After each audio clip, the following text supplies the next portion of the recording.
साधु हम नाचता नहीं ए प्यास के अगर देहना हिलाओ तभी घेंचना हिलाओ तो कलाकारी करना बात नहीं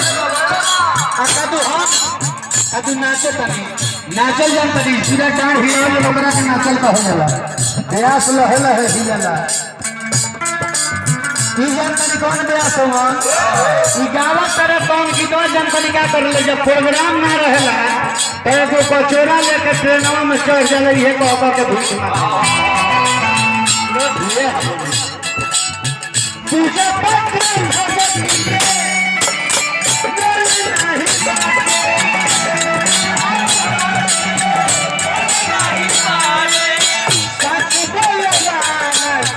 सब लोग डांटे सब लोग डांटे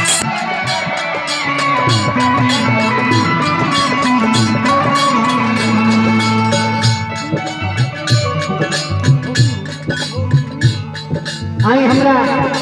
दीघा पटेल जी घूमने निवासी वहाँ की तरफ से पुरस्कार बा भोले बाबा कृपा बनौले रखी और पुरस्कार आई हो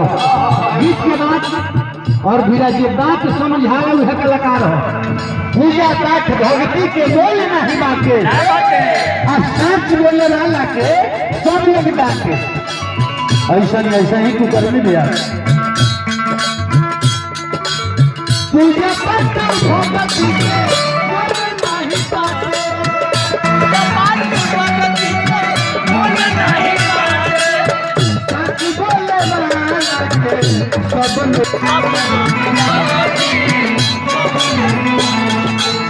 और क्या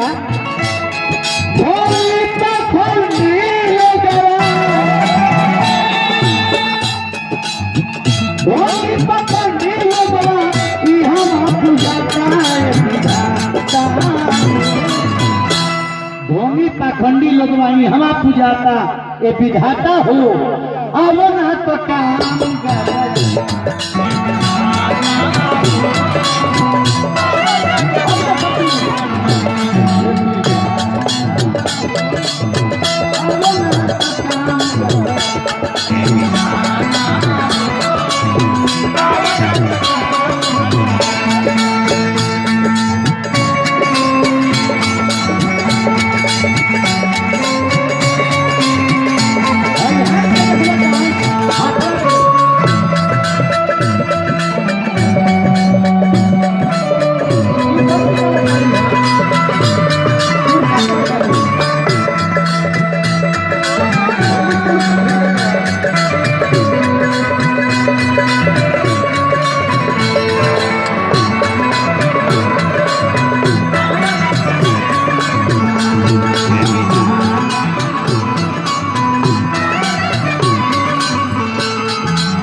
लास्ट अंतरा देखिए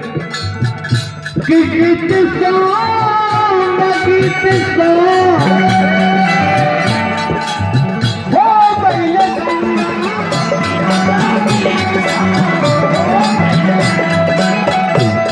संगीत सब हो गई गाना निम्न गीत गाने वाला होई गई मंदा होई गई मंदा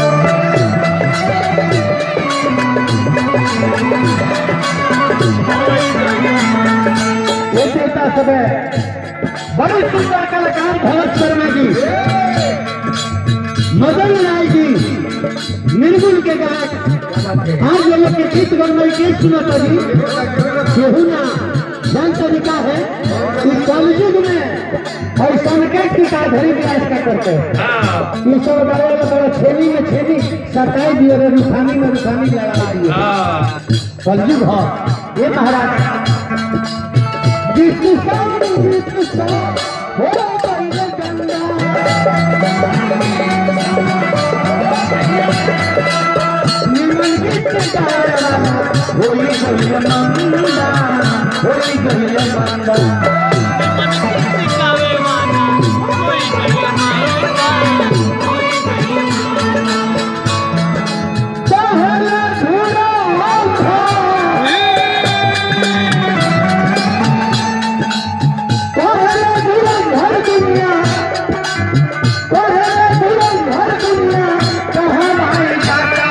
विधाता